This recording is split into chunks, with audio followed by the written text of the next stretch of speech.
Hein? Prenons nos Bibles. Nous avons un Dieu qui nous aime. Un Dieu qui nous aime. Nous allons prendre le livre d'Ézéchiel au chapitre 3.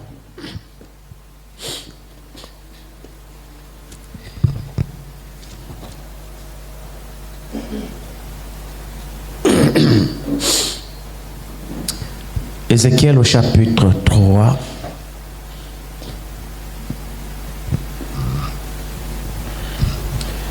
Nous allons lire du premier verset au troisième verset.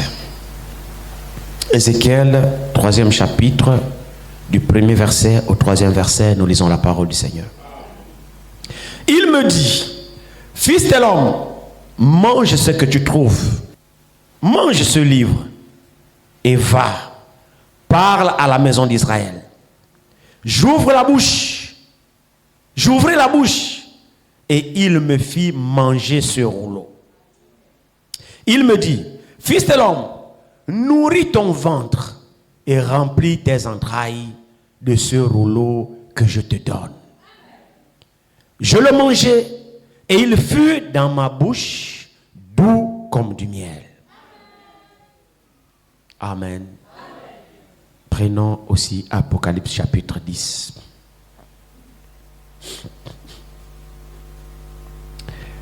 Apocalypse chapitre 10, nous commençons à partir du verset 8.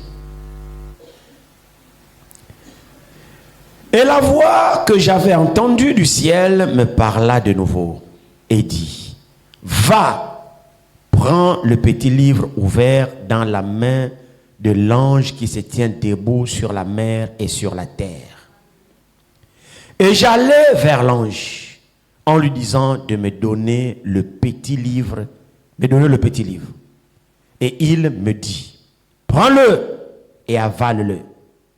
Il sera amer dans tes entrailles, mais dans ta bouche, il sera doux comme du miel. J'ai pris le petit livre de la main de l'ange et je l'ai avalé. Il fut dans ma bouche doux comme du miel. Mais quand je l'eus avalé, mes entrailles furent remplies d'amertume. Puis il me dit, il faut que tu prophétises de nouveau sur beaucoup de peuples, de nations, de langues et de rois. Notre Dieu, notre Père, nous sommes encore debout devant toi ce matin, en signe de reconnaissance de ce que tu nous as sélectionné dans ce monde. Le monde ne te connaît pas, mais à nous tu t'es révélé. Et ce matin, nous pouvons dire sans l'ombre d'un doute que nous te connaissons. Non pas parce que, Seigneur, nous avons étudié, mais nous te connaissons simplement par ta grâce, parce que tu as voulu te faire connaître à nous. Et ce matin, Seigneur, nous t'avons chanté, nous t'avons témoigné notre reconnaissance. Nous t'avons glorifié, Seigneur, parce que c'est ce que tu représentes pour nous.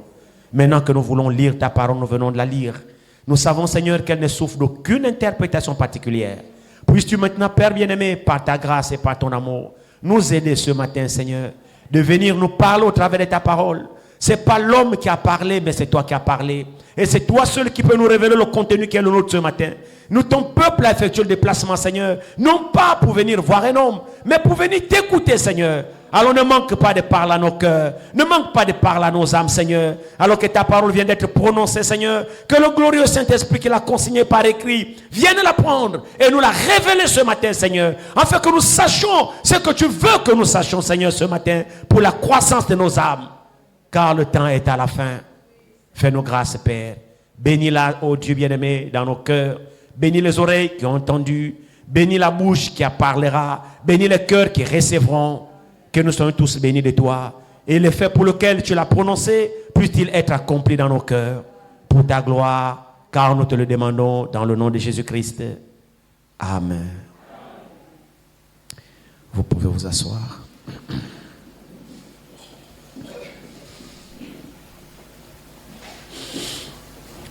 Je vous salue très cordialement encore ce matin, dans le merveilleux nom de notre Seigneur et Sauveur Jésus-Christ, le Dieu qui nous a aimés et qui continue encore à nous aimer ce matin. Nous savons que nous sommes là, nous sommes le produit de son amour. Nous ne sommes pas là par notre propre force, ni parce que nous avons un mérite quelconque, mais nous sommes le produit de sa grâce. Et le souffle de vie que nous avons encore hérité de lui ce matin, ce n'est pas pour que nous puissions l'utiliser comme nous voulons, mais c'est pour que nous puissions le mettre à sa disposition et que nous puissions le servir avec. On va aussi prendre Ézéchiel chapitre 2, juste à côté d'Ézéchiel 3 ici. Ici, j'aimerais encore lire ici. Ézéchiel 2, juste à côté ici.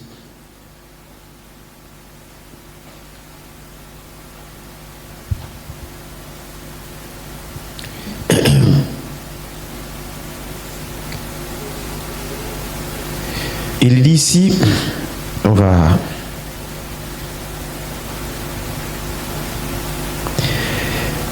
prendre Ézéchiel 2, à partir du verset 10, il dit ici, quant à la figure de leur face, ils avaient tous une face d'homme, tous les quatre une face de lion à droite, tous les quatre une face de bœuf à gauche, et tous les quatre une face d'aigle. Leurs faces et leurs ailes étaient séparées par le haut. Deux de leurs ailes étaient jointes l'une à l'autre, et deux couvraient leur corps. Chacun marchait droit devant soi. Ils allaient où l'esprit les poussait à aller, et ils ne se tournaient point dans leur marche. Amen. C'est des choses que nous étudierons quand le Seigneur le permettra. C'est des choses profondes. Alors, ce matin, nous allons essayer de parler un petit peu ce que j'ai bien voulu intituler au tableau ici, le livre doux et amer. Le livre doux et amer, ici, n'est rien d'autre que cette Bible que vous voyez. Alors, ce livre doux et amer, Dieu va dire déjà d'abord à Ézéchiel, il dit ce rouleau-là, il faut le manger. Et Dieu lui dit déjà que quand tu vas le manger, Dieu donne déjà les effets, les sensations que cela aura pour celui qui mangera ce livre. Il lui dit lorsque tu vas manger, dans ta bouche, le goût de ce livre dans ta bouche, il sera doux comme du miel. Et nous tous, nous savons que le miel est sucré, hein? Le miel, il est doux quand tu le manges. C'est vraiment bon. Le miel, il est doux. C'est ça le goût que cela fait quand tu manges ce livre. Et là, c'est au niveau de la bouche. Donc, le goût que cela donne, il est doux. Mais ne le garde pas à la bouche. Il faut maintenant l'avaler et le digérer. Sauf que quand tu vas l'avaler maintenant et que tu vas le digérer, il ne sera plus doux. Il sera maintenant amer dans tes boyaux, dans tes entrailles là-bas. Donc, le même livre... Quand nous le consommons, nous l'avalons, il nous donne deux goûts. Le premier goût, il est amer. Le deuxième goût, le premier goût, il est doux, autant pour moi. Et le deuxième goût, il est amer. C'est ce que l'ange ici révèle, ici d'abord à Ézéchiel. Et ensuite, nous voyons que le même livre se trouve dans l'Apocalypse. Le même livre se trouve dans l'Apocalypse au chapitre 10. Où le livre a été ouvert après la révélation de 7 sceaux. Alors l'ange a dit à Jean, plus que c'est Jean, le rédacteur de l'Apocalypse, il le voyait, l'ange va lui dire, allez viens, va, prends le petit livre qui est déjà ouvert, de la main de celui qui est debout, qui tient le livre déjà ouvert. Prends-le. Et quand tu le prendras, ne le garde pas seulement dans ta main. Quand tu le prendras, ne le range pas dans tes affaires. Quand tu le prendras, ne le mets pas dans ta valise. Quand tu le prendras, je ne sais pas, il ne faut pas l'orner, le décorer, non. Va le prendre de la main de celui qui se tient debout avec ce livre. Quand tu le prendras, alors consomme ce livre. Tu le prends pour le consommer. Et quand tu le prendras et que tu le consommeras, je te préviens les effets que cela fera en toi. Quand tu vas déjà le prendre, la première sensation, c'est qu'il sera doux dans ta bouche, comme du miel. Mais après, la douceur là va partir. Quand tu vas l'avaler, la douceur se transformera en amertume. C'est bizarre, hein? Nous savons que lorsque Dieu nous parle, effectivement, il utilise toujours des illustrations, des métaphores, des paraboles pour nous passer sa volonté ou nous véhiculer son message. C'est au peuple de Dieu de comprendre ce que Dieu veut leur dire. Et toi comme moi, nous savons que ce livre ici, ce n'est pas l'union. Ce livre ici, ce n'est pas un livre de philosophie que l'ange tenait. Retournons un peu rapidement dans Apocalypse 10 ici.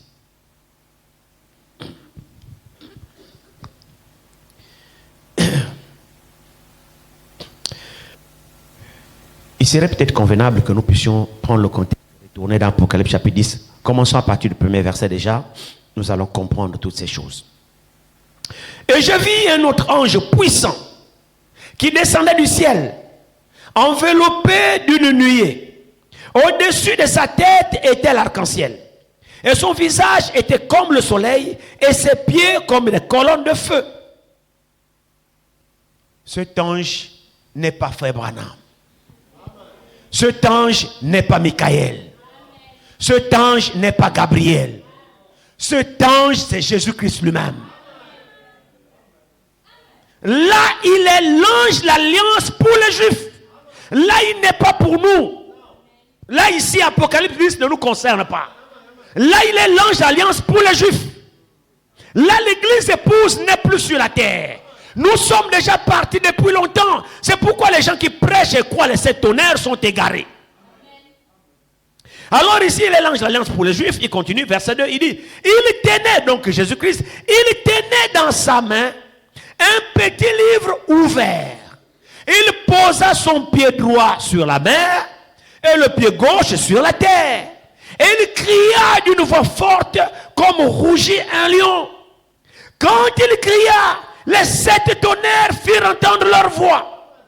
Et quand les sept tonnerres eurent fait entendre leur voix, j'allais écrire. C'est vrai, non? Gardons la page. Retournons déjà, pendant qu'on y est, prenons rapidement Apocalypse chapitre 1.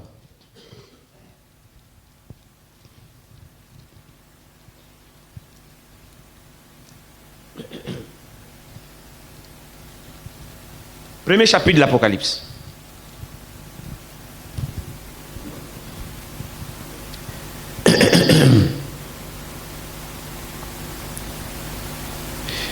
Verset 11. Apocalypse 1. Commençons au verset 10, l'Apocalypse 1. Commençons au verset 10. Je fus ravi. Bon, avant d'arriver au verset 10, retournons rapidement au verset 1 pour que vous puissiez comprendre. Après, nous allons sauter. Nous prenons le verset 1 à 3 et puis nous sautons, nous commençons au 10. Révélation de Jésus-Christ que Dieu lui a donné pour montrer à ses serviteurs les choses qui doivent arriver bientôt. Et qu'il a fait connaître par la voix de son ange à son serviteur Jean. Celui-ci a attesté la parole de Dieu et le témoignage de Jésus-Christ, soit de tout ce qu'il a vu. Heureux celui qui lit et ceux qui entendent les paroles de la prophétie et qui gardent les choses qui sont écrites, car le temps est proche. Amen. Sautons, venons au verset 10. Je fus saisi par l'Esprit au jour du Seigneur.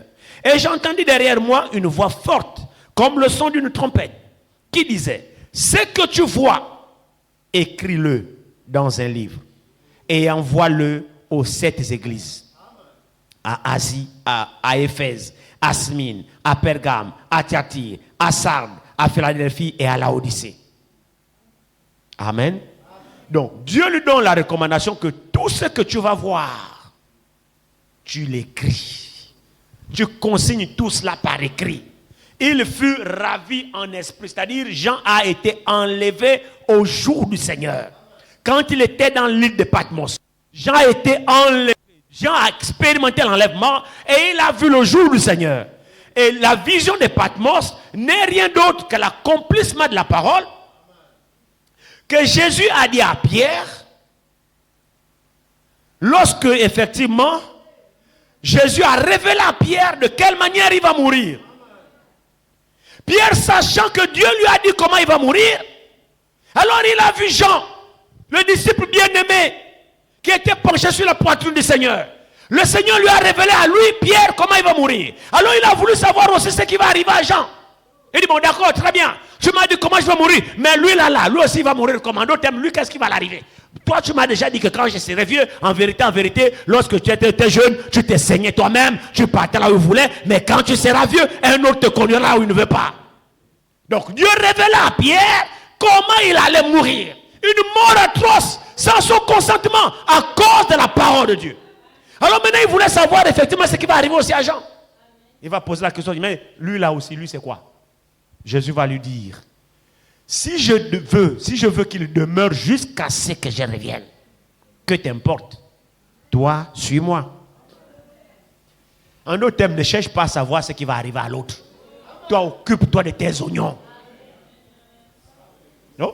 Parce que souvent nous avons tendance à avoir le frère, non, laisse le frère, laisse la soeur, parle-toi de toi. Où est-ce que tu en es avec Dieu? Dieu t'a dit quoi, toi? C'est que Dieu m'a dit ça, mais regarde. C'est vrai, non? Maintenant, remarque, toi aussi, Dieu t'a dit quoi, toi? Alors il va dire non, si je veux qu'il demeure, si je veux que celui-ci demeure jusqu'à ce que je revienne. Alors les disciples ont mal compris la chose. Ils sont partis murmurer, oh, encore comme il l'aimait là. Et Dieu, il a dit que lui, il ne va pas mourir. Mais Jésus n'avait pas dit que Jean ne mourrait pas. Jésus a seulement dit, si je veux qu'il demeure jusqu'à ce que je revienne. Ça voulait seulement dire que Jean n'allait pas mourir avant de voir le retour du Seigneur. Et le retour du Seigneur, là, Jean l'a vu en vision. L'Apocalypse. Il fut ravi en esprit et il a vu la venue du Seigneur. À la fin, tout. Jean a vu la fin du monde, l'Apocalypse. Jean voyait comme ça, comme je vous vois là. Le livre de l'Apocalypse, c'est pas un livre comme les prophètes parlent ainsi de le Seigneur. Non. Le livre de l'Apocalypse, c'est un livre où Jésus s'est dévoilé et il a montré à Jean en vision. C'est pourquoi il dit, tout ce que tu vois et ce que tu entends, écris-le. Jean a vu la fin du monde. Jean a vu le jugement dernier. Jean a vu la mer rendre ses morts. Jean a vu la première résurrection, la deuxième résurrection. Jean a vu ça. Et Jean écrivait. Maintenant, on arrive ici. Je vous ai dégardé Apocalypse 10, retournons déjà là-bas. On arrive ici à Apocalypse 10, c'est le même Jean. Dans Apocalypse 10, il continue à voir les visions et à écrire. Alors il voit cette vision d'Apocalypse 10. Qu'est-ce qu'il voit? Il dit, je vis. Amen. Pas j'ai entendu. Je vis. Donc ce sont ses yeux. J'ai vu. Qu'est-ce qu'il a vu? Il dit, je vis un autre ange puissant qui descendait du ciel, enveloppé d'une nuée. Au-dessus de sa tête était l'arc-en-ciel. Souvenez-vous du signe de l'arc-en-ciel? C'est le signe de l'alliance que Dieu a montré à Noé. Vous vous souvenez, non? Donc l'arc-en-ciel, c'est le signe de l'alliance que Dieu a tissé avec l'homme. Et il est l'ange de l'alliance, pas pour nous les nations, non. Pour nous les nations, il est notre époux. Pour nous les nations, il est le sauveur. Mais pour les juifs, il est l'ange de l'alliance. Alors il dit ici, à l'arc-en-ciel au-dessus de sa tête, son visage était comme le soleil et ses pieds comme les colonnes de feu. Il tenait dans sa main un petit livre ouvert. Tout ça c'était en vision, j'en voyais. Il posa son pied droit sur la mer et le pied gauche sur la terre. Alléluia. J'en vois une image extraordinaire. Un ange puissant qui descend. Enveloppé d'une nuée. Et la nuée a toujours été le Fils de l'homme. Et le Fils de l'homme n'est pas... C'est vrai que l'appellation de Fils de l'homme signifie prophète. Mais c'était une appellation qui avait été commune aux hommes. Mais le véritable Fils de l'homme, c'est Jésus-Christ lui-même. C'est-à-dire Dieu devait être un Fils de l'homme. Il devait avoir la nature humaine. Et le Fils de l'homme ne se limite pas seulement à l'appellation. Il y a des attributs attribués au Fils de l'homme.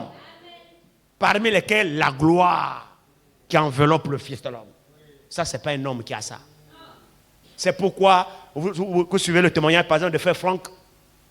Frère Franck, lorsque le messager était mort, le 25 décembre, alors lui, le 24 décembre, c'était le jour de son anniversaire. Il a vu en vision Frère Branham monter sur les nuées. Vous vous souvenez? Il rend ce témoignage. Alors lui, dans la vision, dans le songe, il va parler, mais frère Branham, mais tu n'es pas le Fils de l'homme. Comment je te vois monter dans les nuées? Vous partez dans Actes chapitre 1. À la résurrection, lorsqu'il est monté, le Fils de l'homme, Jésus, est monté dans les nuées. Donc c'est le signe qui monte, le signe qui caractérise la gloire qu'a le Fils de l'homme. Et quand il a vu frère Branham monter dans les nuées, il dit carrément, tu n'es pas le Fils de l'homme. Pourquoi tu montes là? Mais Dieu le montre en vision l'enlèvement. Parce que nous serons enlevés avec lui dans les nuées. Amen. C'est une parenthèse. Alors ici, il va voir ici, il pose le pied droit sur la mer et le pied gauche sur la terre. Et quand il a fait ce symbole-là, verset 3, il cria d'une voix forte, comme rugit un lion. Cet ange est puissant. Quand il cria, les 7 tonnerres firent entendre leur voix. Votre attention, s'il vous plaît. Moi, j'ai toujours dit aux tonnerristes, les gens qui croient et prêchent les 7 tonnerres, vous avez ici un caillou à faire avaler aux gens. Vous savez, les gens qui avalent les trucs comme ça, les tonnerres, c'est des gens qui sont égarés eux-mêmes. Parce que notre foi, on va y arriver par la grâce de Dieu. Dieu a demandé d'avaler ce livre. Notre foi est basée sur la parole de Dieu. Et toute révélation doit être scripturaire. Maintenant, regardez ceci. Moi, j'ai tout dit aux tonnerristes. J'ai dit, vous qui prêchez les 7 tonnerres. La seule personne qui peut attester votre révélation que oui, ce que vous dites est vrai, c'est Jean. Parce que la Bible dit, tout ce que tu vois et que tu entends écrit, Jean a vu et il a entendu ce qu'on dit les 7 tonnerres. Il a pris sa plume pour écrire, parce que la voix lui avait dit précédemment, tout ce que tu vois et tout ce que tu entends, ne laisse rien échapper. Tu consignes tout cela par écrit, après tu vas envoyer tout cela aux 7 églises. C'est l'ordre qui avait été donné à Jean, non? Alors jusque-là, Jean était fidèle à l'ordre. Il écrivait tout ce qu'il voyait, tout ce qu'il entendait. Maintenant, lorsqu'il arrive aux 7 tonnerres, il voit, il écrit tout ça. Et j'ai vu l'ange puissant, il voyait, il écrit tout ce qu'il voit là. Il posait son pied, même les détails. Jean, la position des pieds, le pied droit sur la mer et le pied gauche sur la terre. Donc Jean regardait même la position des pieds. C'est quel pied qui est sur la terre? Est-ce que c'est le droit, le gauche? Donc c'était précis. Il fallait qu'il veille sur tout cela. Et pour cela, il devait être attentif. Même les détails sont importants. Alors Jean constate ça. C'est pour nous, frères. Pour que nous puissions lire ces choses et que nous comprenions exactement ce que Dieu veut nous transmettre. Ce n'était même pas pour Jean. C'était pour les 7 églises. Donc jusque-là, Jean était parfait. J'observais scrupuleusement chaque détail. Il écrivait. Le pied droit sur la mer, le pied gauche sur la terre. Il cria comme rugit un lion. Tout ça, c'est des détails. Il s'agit de Jésus. Il est le lion de la tribu de Judas. Il n'est pas le lion de la tribu de Sessène. Il n'est pas le lion de la tribu de... moi, je suis même de quelle tribu? Je suis du paré Kambo. Je ne sais pas Kambo. Il n'est pas le lion de la tribu de Kambo. La Bible dit qu'il est le lion de la tribu de Judas. Et Judas, c'est pas au Gabon. Judas, c'est pas les nations. Judas, c'est Israël. Donc, il est lion avec les Juifs. Il n'est pas lion avec nous. Avec nous, il est l'époux. C'est des détails que les tonnerristes ne comprennent pas. Ils mélangent tout. Ils mélangent tout pour tuer votre foi. Oh, les détails sont importants. Devez-vous connaître ces détails, frère, pour que nous soyons plus emportés à toutes les doctrines. Ici, il rougit comme un lion. Jésus ne rougit pas avec l'épouse. Non, même ce matin, il ne rougit pas. Jésus chuchote à l'oreille de l'épouse. Il parle à l'épouse, il révèle l'épouse les mystères. Tu es ma femme, tu es mon épouse. Écoute ma voix. Alléluia. Il ne nous gronde pas. Il parle au cœur de Jérusalem. C'est-à-dire, il parle au cœur de sa femme. Donc, même les détails sont importants. Il ne rougit pas comme un lion avec nous. Il est lion seulement pour la tribu de Judas. pour le peuple d'Israël. Ça aussi, les tonnerristes ont besoin de comprendre ces détails. Alors ici, il dit, les détails sont absolument importants. Maintenant, il cria sur verset 3. Et il cria d'une voix forte comme rugit un lion. Quand il cria, les 7 tonnerres firent entendre leur voix. J'ai entendu. Parce que regardez le verset qui suit. Le verset 4. Il dit, quand les 7 tonnerres eurent fait entendre leur voix. Il a entendu ce qu'ils ont dit, non? Parce qu'il dit ici, j'allais écrire comme l'ordre qu'on lui a dit. Tout ce que tu vois, tout ce que tu entends écrit dans un livre. Donc il voulait aussi s'acquitter de cette tâche. Pourquoi? Mais il devait écrire quoi? Il a forcément entendu ce que les 7 tonnerres ont dit. Amen. Maintenant regardez, le seul homme, le seul mortel, le seul vivant, le seul fils d'Adam, le seul humain étant sur la terre, existant, qui a entendu ce que les 7 tonnerres ont dit, c'est Jean.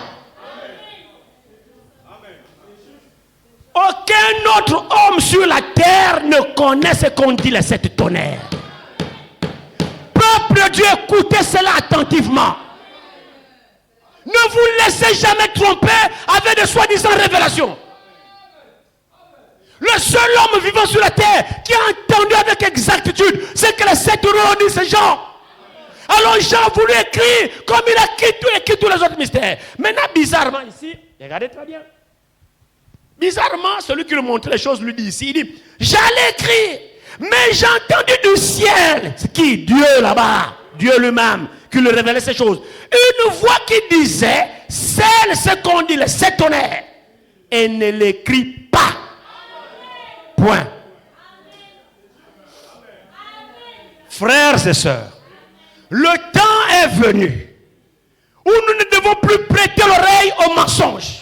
Nous ne devons plus prêter l'oreille à n'importe quoi. Seule la parole de Dieu a la vie dedans. J'allais écrire, j'ai entendu une voix du ciel. La voix qui lui a dit écris tout, la même voix dit viens dit n'écris pas. C'est moi qui t'ai dit d'écrire tout. Mais ça là, non. C'est vrai, non? Pourquoi? Mais lui-même, il connaît le secret. C'est lui qui a dit écris tout. Le même vient, il dit écris tout, mais ça là, laisse ça. Mais Seigneur, laisse. J'allais, laisse. Mais tu m'as dit oui, je t'ai dit d'écrire tout, mais ça non. Jean a dit ok, il a déposé sa plume. Bon, maintenant vous voulez quoi? Frère, tout ce qui est écrit là de la Genèse, tu as déjà fini de prêcher. Tu pars maintenant de prêcher ce qui n'est même pas écrit. Ils sont comme des fous. Les 7 tonnerres, nous croyons les 7 tonnerres. Ils ont dit quoi? D'autres te disent non, les 7 tonnerres, non. Vous savez, dans le premier saut, le temps viendra. Nous verrons le programme. Je suis en prière. Je demande la conduite du Seigneur pour le programme que nous aurons d'ici la fin d'année. Nous allons rendre dans des choses profondes. Par la grâce, je suis en train de demander l'orientation du Seigneur. Nous aurons une semaine d'enseignement. Mais j'ai prié le Seigneur, nous allons rentrer un peu dans des choses profondes. Parce que vous devez connaître ces choses-là. Parce que ça a été révélé pour nous. Je me laisse conduire par le Seigneur. Je sens vraiment ce désir d'enseigner ces choses profondément pour que nous soyons assis. Et je vais vous démontrer que nous ici, nous ne croyons pas parce que nous croyons. Mais que tout ce que nous croyons, nous soutenons par la parole. Vous savez, le prophète dans le premier saut, il a commencé à spéculer sur les 7 tonnerres. Là-bas même, il y a une citation que les tonnerristes prennent pour dire, c'est la foi, les 7 tonnerres retiennent le mystère. Et nous aurons la foi de l'enlèvement. Je pensais, dans la semaine, je ne sais pas si c'est jeudi ou vendredi, je ne sais pas, toujours sur mon... Le Seigneur me parle beaucoup quand je suis reposé sur mon lit, il me parle beaucoup. Bon, maintenant je vous prie de bien comprendre cela positivement, s'il vous plaît, parce que le fossé qu'il y a entre la mal compréhension et la bonne compréhension, c'est mince comme ça. Facilement on peut mal comprendre. Vous voyez, le prophète utilise l'expression la foi, l'enlèvement. Pendant que j'étais sur mon lit, j'ai reçu beaucoup de choses. Bon, maintenant que le Seigneur me pardonne si c'est faux. La foi, l'enlèvement. Le prophète dit, si on n'a pas la foi, la guérison, nous n'aurons pas la foi, l'enlèvement. Dans le premier son, il dit, les 7 tonnerres retiennent le mystère et c'est ce qui va nous donner la foi pour l'enlèvement. Il y a 2 jours là, sur mon lit, quelque chose vient, mais la foi, l'enlèvement. La foi. Et puis il commence à me balader. C'est comme ça que je reconnais le Saint-Esprit. Il commence à me balader dans des Écritures. Il m'amène dans Timothée. Il dit, j'ai combattu le bon combat. J'ai achevé la course. J'ai gardé la foi. C'est quelle foi que Paul a gardée? Point d'interrogation. Vous arrivez dans Jude. Il dit la foi qui a été transmise aux saints une fois pour toutes. La foi a été transmise aux saints une fois pour toutes. Donc depuis le premier âge, ils avaient déjà cette foi-là. Basée sur la parole de Dieu. Mais ils ne connaissaient pas les 7 tonnerres. Bon, c'est vous qui voyez. Hein. Ils ne connaissaient pas les 7 tonnerres. Ils ne seront pas enlevés.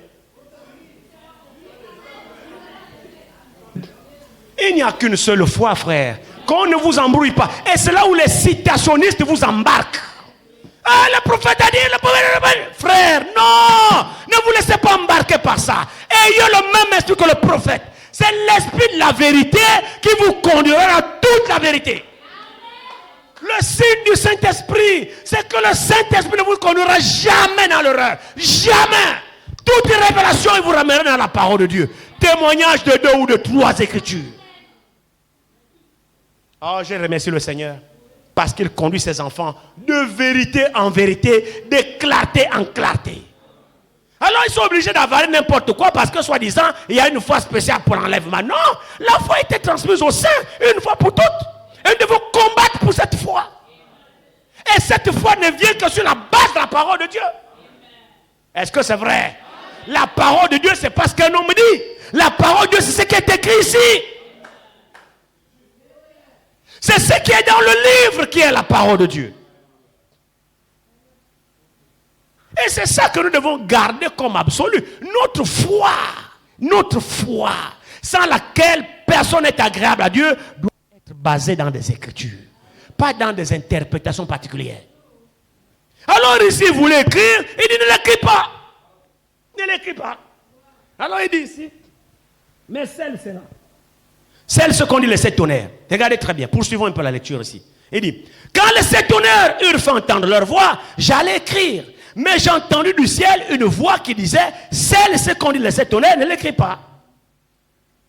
Et l'ange que je voyais debout sur la mer et sur la terre, leva sa main droite vers le ciel. Et jura par celui qui vit au siècle des siècles, qui a créé le ciel et les choses qui s'y trouvent, la terre et les choses qui s'y trouvent, la mer et les choses qui s'y trouvent, qu'il n'y aurait plus de délai. Mais qu'au jour, voilà le verset aussi qui cause beaucoup de problèmes. Apocalypse 17 cause beaucoup de dégâts dans le camp. Apocalypse 17 cause beaucoup de troubles parmi les branhamistes. Ils ont mal compris ce passage. Regardez très bien ici, verset 7. Mais qu'au jour de la voix du 7e ange, quand il sonnerait la trompette, le mystère de Dieu au singulier, le mystère de Dieu s'accomplirait. Il n'est même pas dit que le mystère de Dieu serait révélé. On parle ici de l'accomplissement.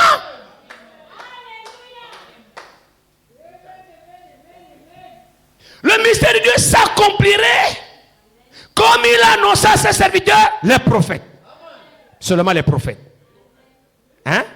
Allons-y dans Acte 2. Prenons Acte 2. Gardons toujours Apocalypse 10. Selon Acte 2, verset 20, nous dit ici. Acte 2. C'est où? Qu'est-ce que j'ai dit? Non, c'est pas Acte 2. Je ne voudrais pas dire Éphésiens. Excusez-moi. Je crois que c'est Éphésiens. Désolé. Prenons Éphésiens.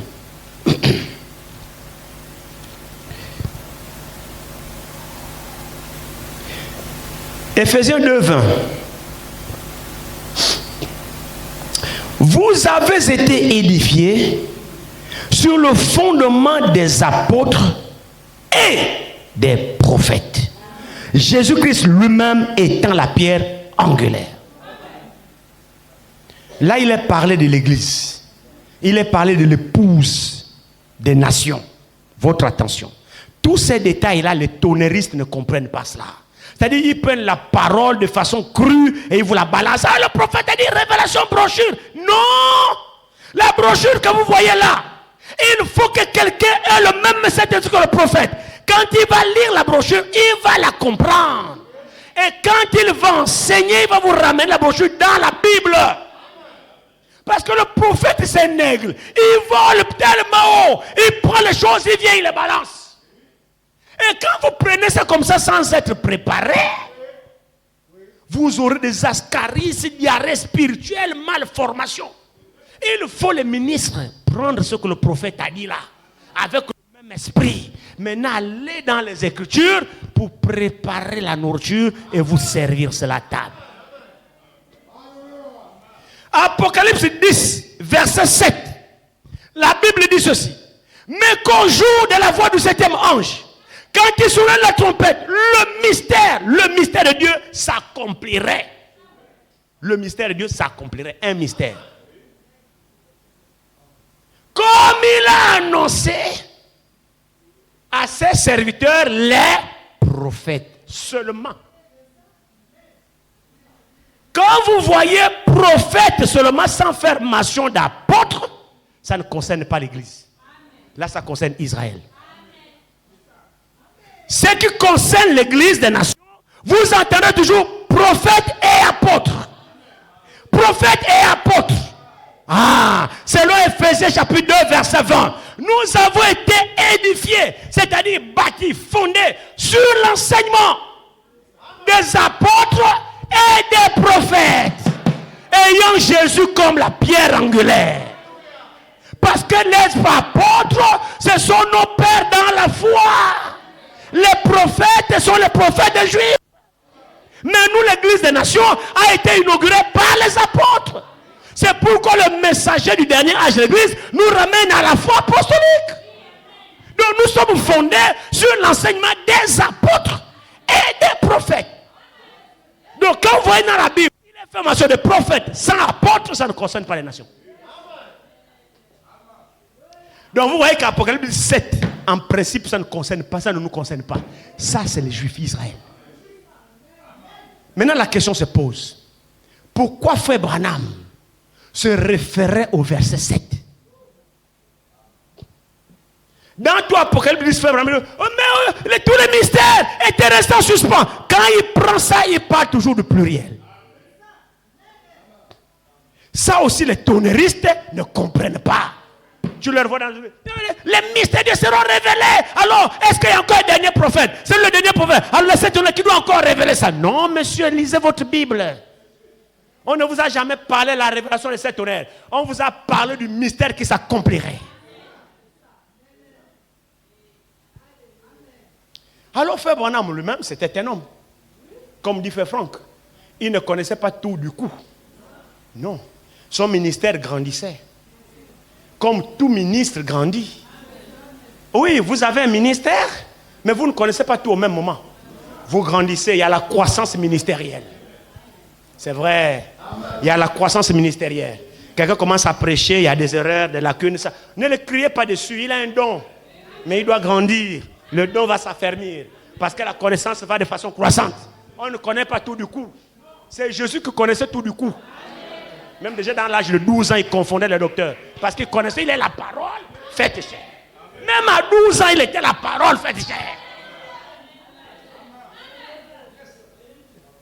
Oui, mais nous autres là, on va de croissance à croissance. Oui, révélation, ah oui, je ne comprends pas cette chose. Ah d'accord, maintenant je comprends. Oui, on gagne une marche, on gagne une marche, on gagne une marche, jusqu'à ce que le ministère devienne stable. C'est comme ça. Ça a été la même chose que Frère Branham. Malgré qu'il fut prophète, il ne connaissait pas tout au même moment. Vous le croyez, non? Bien sûr. Alors lui-même, il avait une forte attente sur les sept tonnerres. Il faisait des déclarations dans tous les autres sceaux. Parce que lui, il estimait, il pensait aussi effectivement que la révélation de 7 tonnerres lui sera donnée. Mais grande fut sa déception que quand il arrive même au 7e sceau, même le 7e sceau n'est même pas révélé. Le 7e sceau, c'est le silence. Il n'est pas révélé. À plus forte raison, 7 tonnerres. En réalité, il n'y a que 6 sceaux. Pour dire la vérité, hein, il n'y a que 6 sceaux qui ont été révélés. Nous savons du 1er au 6e sceau avec les détails. Et remarquez très bien, nous tous, même les tonneristes, les branhamistes là, nous tous, puisque la révélation était tellement claire, vous savez la révélation, comme dit le messager, il a donné une illustration pour montrer la révélation. Et de la révélation, la chose est cachée. Je vais bien faire ça pour que vous ne voyez pas. Vous avez vu ce que j'ai écrit là? Est-ce que vous avez vu? Bon, voilà. Vous savez ce que j'ai écrit là? Vous ne savez pas là? Vous venez interpréter. Maintenant, si je révèle, ça veut dire que j'ai le voile. J'ai écrit quoi? J'ai écrit quoi? Tout le monde peut voir que c'est 0. C'est révélé. J'ai dévoilé. Est-ce que quelqu'un peut dire que non, là, elle a écrit P? Hein? Ah non, non, c'est R. Vous voyez bien que c'est O, non? Ah. Du 1er au 6e sceau, nous tous, nous disons la même chose parce que c'était clair. Ils vont vous dire, 1er sceau, Antéchrist. Nous tous, on est d'accord. Parce que le prophète a dit c'est l'Antéchrist. C'est le Saint-Esprit qui a dit, le 1er sceau, le cheval blanc là, c'est l'Antéchrist. Lui, il pensait que c'était Jésus. Dieu vient, non, l'Antéchrist qui a monté, qui a chevauché. Il a changé. 2e sceau, Antéchrist. 3e sceau, Antéchrist. 4e sceau, Antéchrist. 5e sceau, les âmes qui sont sur le terre. 6e sceau, la grande tribulation. 7e sceau, silence. Donc, les problèmes commencent à partir du 7e sceau. Mais du 1er sceau au 6e sceau, c'est tellement clair. Nous tous, la révélation a été claire. Maintenant, quand il arrive au 7e sceau, l'ange lui dit silence. Même quand vous lisez dans les sceaux, dans le 7e sceau, il dit seulement le premier verset. C'est tout. Il ne rentre plus en détail. Parce que le 7e sceau, en réalité, c'est dans le silence là. Quand il ouvre le 7e sceau, il se fit un silence dans le ciel de 30 minutes environ. Le ciel s'est tu. Aucun bruit. Aucun son. Même les anges qui servaient là-bas. On chante tous les jours. Saint, le ciel n'a pas de repos. Nous, si on part, on finit de chanter, on part dormir. Là-bas au ciel, on ne dort pas. Nuit et jour, on chante, on adore. Dieu, c'est un grand roi. Donc, les anges ont été créés spécialement pour adorer Dieu. Donc, au ciel, là-bas, c'est la fête tous les jours. Nuit et jour, Saint, Saint, Saint l'Éternel. Nuit et jour, chaque jour, depuis des années, des siècles. C'est comme ça. Mais à l'ouverture du 7e sceau, Dieu a dit aux anges qui servaient, taisez-vous. Le ciel a été plongé dans un silence absolu de 30 minutes. Aucun ange, aucun bruit, aucun mouvement. Tout s'est arrêté. Personne ne bougeait. Michael sur place, Gabriel sur place. Et pourtant Gabriel se balade de message à message. Sur place, ne bouge pas. Gabriel, reste là. Michael, chut. Celui qui veut chasser, c'est pas de sincère, tais-toi. Frère, tout le monde chouit. Le ciel a été plongé dans un silence d'environ 30 minutes. Qu'est-ce qui s'est passé? Il y avait quoi?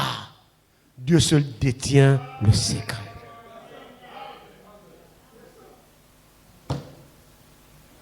Maintenant, le prophète, quand il arrive au 7e sceau, lui-même, plus que lui-même, il dit que l'ange venait chaque jour lui donner un sceau. Il ne connaissait pas tout. Mais avant l'ange, il anticipait déjà. D'où vous trouvez beaucoup de déclarations du prophète. Mais quand il arrive au 7e sceau, frère, si les 7 tonnerres sont censés être révélés, c'est dans le 7e sceau. Quand il arrive au 7e sceau, c'est le silence. Et le messager dit que c'est ce qui a été dit à Jean, ne l'écrit pas. Il dit le mystère est là-dedans.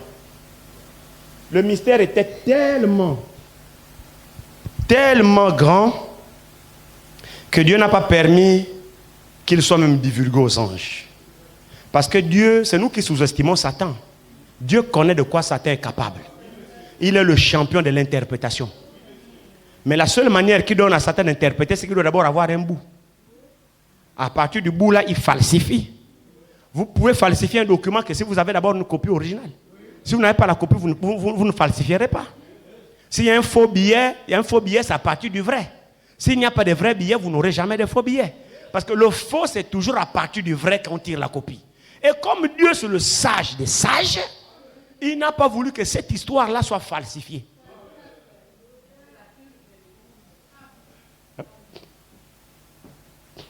Et le messager, lorsqu'il résume ce grand mystère, il dit, et la venue de Jésus dans Matthieu 24, lorsque le Seigneur avait dit dans Matthieu 24, que le jour-là, personne ne connaît, ni les anges, ni le Fils ne connaît.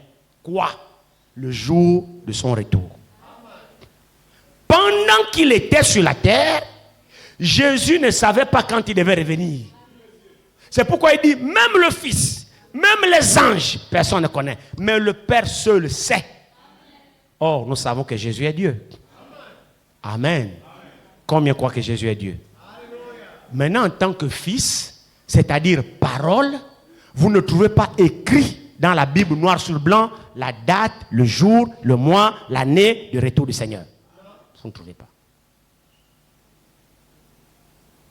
Le prophète mélange cela. Il dit, c'est ce qu'il fut dit à Jean de ne pas écrire. Qu'est-ce qui avait été dit à Jean de ne pas écrire? C'est qu'on dit les 7 tonnerres. C'est que même le Fils ne connaissait pas le jour de son retour. Et le ciel a été plongé dans 30 minutes de silence. Qu'est-ce que c'est le 7e sceau? Donc, Frère Branham met les 3 événements en un. Il dit, et le silence, et les 7 tonnerres, et le jour de la venue de Jésus-Christ, ça fait partie du silence. Tout cela est dans le mystère du 7e sceau. C'est pourquoi le 7e sceau n'a jamais été révélé. Si vous connaissez le silence, alors vous connaissez le jour, la date, l'heure de la venue de Jésus-Christ. Oh, ça c'est réservé à lui-même. En tant que Dieu, il sait quand il va venir. Mais en tant que Fils, la parole, vous ne trouvez pas écrit quand il va venir. Alors le prophète qu'on a reçu, c'est un prophète de parole. Le conseil qu'il nous a donné dans le 7e sceau, il dit, les 7 tonnerres, nous ne savons pas ce que c'est. Et personne ne saura ce qu'on dit les 7 tonnerres. Ça se trouve dans les brochures, les sceaux. Au 7e sceau. Le 7e sceau. Parce qu'il prêchait un sceau par jour. Au 7e sceau, il donne cette déclaration vers la fin du 7e sceau. C'est là où il y a toutes ces déclarations-là. Après avoir prêché le sceau, il a eu des questions. Dans la brochure, Dieu est dévoilé. Les gens de son église ont mal compris les sceaux. Quand il a prêché Dieu est dévoilé, après l'ouverture des sceaux, on lui a posé la question. Frère Branham, oui, tu peux écrire une nouvelle Bible. Il dit, comment ça? Non, parce que Dieu a confirmé ta parole. Tout ce que tu dis s'accomplit, tout ce que tu dis s'accomplit. Donc tu peux écrire une nouvelle Bible. Frère Branham dit, ils essayaient de m'attraper. Après il a dit, non, je ne puis le faire. Les frères l'ont dit, mais pourquoi Frère Branham? Pourtant Dieu manifeste votre parole. On ne sait même pas quand Dieu parle, on ne sait même pas quand tu parles. Tu es là tout d'un coup, petit poisson ressuscite, tout ça. La mère au poisson, tu pries, la mère va guérir. Finalement, on ne sait pas quand tu es homme, quand tu es Dieu. Quand Dieu te dit, on ne sait pas, non, tu peux écrire. Frère, non, Frère Branham était un homme. Sauf qu'il avait un ministère particulier. Il dit, non, je ne peux pas écrire une nouvelle Bible. Pourquoi? Il dit, parce que la Bible, c'est un livre scellé. On ne peut ni ajouter, ni ranger. Et c'est ce que je vous dis toujours, que Frère Branham, ce n'est pas un prophète comme les autres. Frère Branham, qui est un prophète qui est venu, la Bible était déjà scellée. Donc sa responsabilité, c'est de révéler ce qui est écrit. Il n'a pas à nous apporter des choses qui ne sont pas écrites. C'est pourquoi lui-même il dit, même si moi je viens et je vous dis quelque chose qui n'est pas dans la Bible, ne me croyez pas. Je ne sais pas où les frères là mettent leurs oreilles. Donc frère Branham est limité dans la Bible. Il n'est pas plus grand que la Bible. Pour savoir qu'il est un vrai prophète, il faut qu'il nous dise ce que la Bible dit. Alléluia. Il doit nous dire ce qui est écrit. Ce qui n'est pas écrit, frère Branham, bon, nous croyons que tu es un frère, mais ça, je ne suis pas lié à ça. C'est la vérité, frère. Les frères prennent tout. Branham a dit, Branham a dit, Branham a dit. Et tu vois, les frères, non, allons dans les Écritures. Soutenez pas les Écritures. Et quand tu parles des Écritures, les Écritures qu'ils prennent, ce sont les brochures. Frère, la brochure n'est pas l'Écriture. La brochure, c'est la prédication prêchée. L'Écriture, c'est la Bible. La brochure n'a jamais été l'Écriture. Et tu les as fait, soutenons pas les Écritures. Prenons le prophète. Voici l'Écriture. Malachie 4, la bouche autorisée. Le fanatisme. Frère Branham ne se reconnaît pas dans leur message là. Il ne se reconnaît pas. Alors quand vous voyez la notion toujours, les apôtres et les prophètes, là ça concerne l'église. Mais quand il a fait mention seulement des prophètes seuls, ça ne concerne plus l'église. Et c'est ça ce qui est écrit ici, dans Malachie, ici, dans Apocalypse ici, retournons à Apocalypse 10. Voilà le verset 7 ici. Il dit, mais qu'au jour de la voix du 7e ange, quand il sonnerait la trompette, le mystère de Dieu s'accomplirait, comme il a annoncé à ses serviteurs, les prophètes, point. Où sont les apôtres? Il n'y a pas d'apôtres. Alors ici, ça ne nous concerne pas. Tout Apocalypse est là. Le messager dit que l'église, dans Apocalypse, part, l'église quitte la terre au chapitre 4 de l'Apocalypse. L'église est enlevée. À la fin de l'âge de la Odyssée. À la fin des âges de l'église. Au chapitre 4. Quand il fut dit à Jean, monte ici. C'était le type de l'enlèvement de l'église. Les âges de l'église sont terminés. L'église va dans la gloire. Apocalypse chapitre 5, 6, 7, 8, 9, 10, 11, 12, 13, 14, 15, 16, 17, 18. L'église n'est pas là.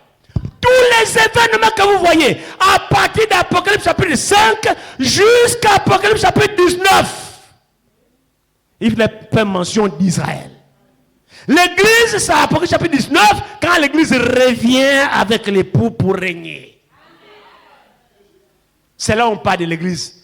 Quand l'épouse revient avec l'époux, Apocalypse chapitre 19, au repas de noces de l'agneau. Mais du chapitre 5 au chapitre 18, il n'y a pas l'église dedans. Tout ce sont des événements liés à Israël. Mais comme nous sommes au temps de la fin, nous avons reçu la révélation de toutes ces choses pour connaître quel est le plan du salut. Nous prêchons pour savoir parce que nous devons connaître ces choses. Mais ces choses ne nous concernent pas. Vous savez, il a beaucoup hésité lorsqu'il a fallu prêcher la fête des trompettes. Alors il était en Égypte pour aller en Israël. Il voulait aller prêcher la fête des trompettes là-bas. Il arrive en Égypte à l'aéroport. L'ange lui dit reste en dehors de ça. Parce qu'il voulait aller démontrer le signe du Messie chez les Juifs. Parce que Frère Branham avait le signe du Messie. C'est-à-dire qu'il avait le ministère de Jésus lui-même.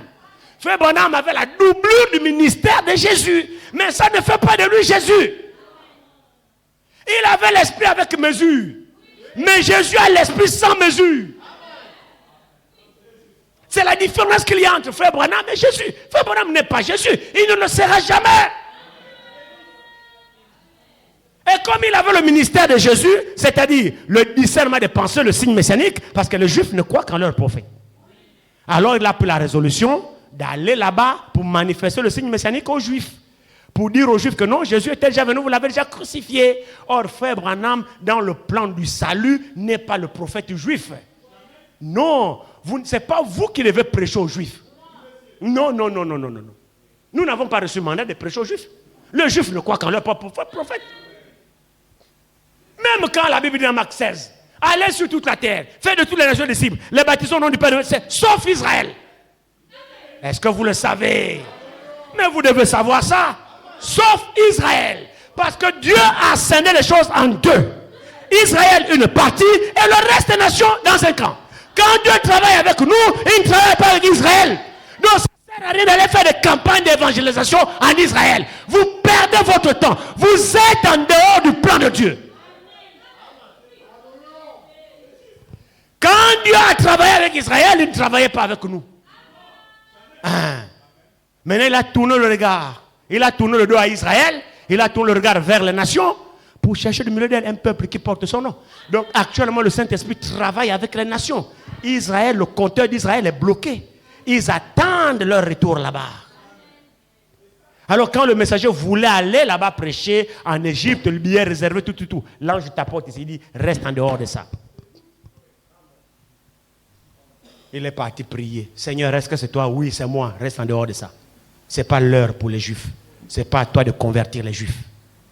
Les Juifs ne croient qu'à leur propre prophète. Il a annulé le voyage. Il est parti.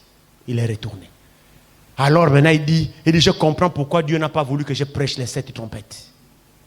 Il dit, pour la simple raison que cela ne nous concerne pas. Nous n'avons rien à voir dans ça. La fête des 7 trompettes, ça, on n'a rien à voir avec ça. Il dit, je comprends pourquoi Dieu n'a pas voulu que je prêche sur ça, parce que ça n'intéresse pas l'église. Ça n'a rien à voir avec l'église. En fait, il y a beaucoup de choses, frères. C'est pour notre connaissance. Comme nous sommes arrivés à la fin des temps, le livre scellé, révélé, beaucoup le liront, la connaissance augmentera. Nous y sommes. Mais la connaissance là, c'est pour nous permettre de connaître exactement ce qui nous concerne et ce qui ne nous concerne pas. Il y a des choses qui ne s'appliquent pas à nous. Que les tonneristes, les branhamistes ont mélangé et ils ont foutu le chaos. C'est devenu quoi? Les colléquettes sauvages. C'est devenu la mort dans le pot. Parce qu'ils ont mélangé ce qui concerne Israël et les nations dans le pot. Et les gens mangent, les gens sont morts. On a besoin d'Élisée le prophète qui prenne la farine et la jette dans le pot. Parce que quand on met la farine dans le pot, la farine la tue la mort et ça change la vie. La farine là c'est Christ. Christ ôte la mort et il donne la vie. Ne prêchez pas Branham aux gens. Remplacez Christ derrière la chair. Les gens qui sont morts vivront. Les gens n'ont pas compris l'importance du message. Alors ici, retournons rapidement ici. Il dit ici, reprenons, poursuivons encore.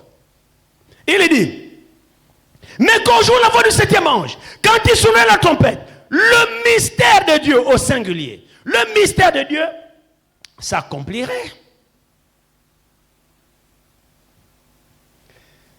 La traduction littérale de ça dit ceci. Il dit, le mystère de Dieu sera alors complété. C'est ça la traduction littérale. Parce qu'il est incomplet pour les Juifs. Quand vous partez dans Romains, la Bible dit que à cause de l'évangile, ils sont ennemis. C'est-à-dire que lorsque Jésus est venu, il vient chez les siens. Les siens là, ce n'est pas vous. Les siens, c'est les Juifs. Il vient chez les siens ne l'ont pas reçu. Donc les Juifs n'ont jamais reconnu la divinité de Jésus-Christ. C'est pour ça qu'ils l'ont crucifié. Et pourtant, il était venu vers eux. Il est le leur. C'est vrai, non? Il est le leur, c'est leur frère. Il est né de la tribu de Juda. La Juda, c'est le fils de Jacob. Donc, il était l'un de leurs, qui leur avait été envoyé, leur propre frère. Mais ils ne l'ont pas reconnu comme étant le Messie. Donc, ce mystère n'a pas... les Juifs n'ont pas reçu la révélation du mystère de Jésus-Christ. Savoir que c'est lui le Messie, Dieu fait chair.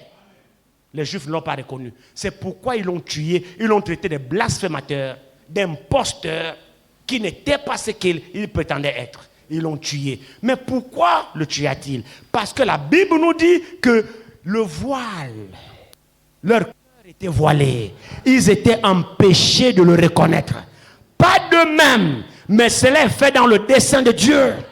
Vous trouvez le mystère dans Romains 9. C'est le dessein de Dieu qui a aveuglé les Juifs. Il a fait exprès pour aveugler les Juifs. Les Juifs n'ont pas reconnu que leur frère Jésus était Dieu dans la chair. Donc ce mystère-là n'est pas complété chez les Juifs. Ils ont été aveuglés. Donc l'évangile aujourd'hui, ils sont ennemis. C'est que nous croyons là. Les Juifs ne croient pas à ça. C'est pourquoi ils sont aujourd'hui dans le judaïsme. Je suivais un débat. C'est la pourriture en Israël. C'est vraiment la pourriture. Là-bas, vous avez les gens qui croient à la Torah, les coutumes de leur père. que Jésus a réprimandé dans Marc 7 à partir du verset 6. Les coutumes leur paient donc dans le judaïsme. Et là-bas, vous trouvez une branche de la chrétienté. Mais la branche là, en réalité, frère, c'est le catholicisme. Ce n'est pas vous ici. C'est le catholicisme qui sont là-bas. Mais la vérité de l'évangile, nous savons que le catholique, c'est la grande prostituée. Ils n'ont rien de la vérité, la révélation de l'évangile. Ils ne connaissent pas ça.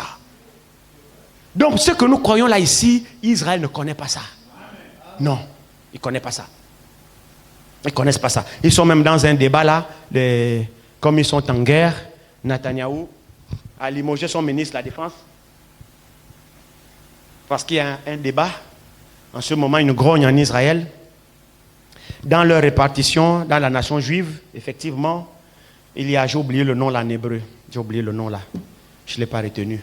En fait, ce sont des gens qui conservent la Torah. Israël que vous voyez là, il y a une frange qui ne sont jamais enrôlés dans l'armée. Non, ils ne font pas l'armée. Or, tout Israël, c'est une culture en eux. Ils ont la formation militaire. C'est une nation militaire. Les hommes comme les femmes. Dès que tu as 18 ans, on t'enrôle. 18 ans, 20 ans, on t'enrôle. C'est forcé, 2 ans. C'est pourquoi vous allez voir les réservistes. Tous, la population juive que vous voyez là, ce sont des gens de guerre. Ils ont la formation de la guerre. Dès qu'on les appelle, ils partent. Ils sont prêts. Même s'ils sont en voyage, dès qu'on l'appelle, ils prennent l'avion, rapidement ils retournent. Allez, ils prennent le kimono et les machins, ils vont en guerre. Ils ont la notion de la guerre. Mais sauf ceux qui font l'étude de la Torah.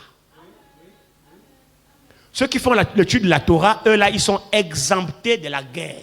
De génération en génération. Parce que ce sont eux qui pérennisent la loi de la Torah, l'enseignement de Moïse, ainsi de suite, pour garder la frange de la foi, du judaïsme. Hein, pour conserver la doctrine du judaïsme. Cette frange-là, eux, ils sont exemptés de la guerre.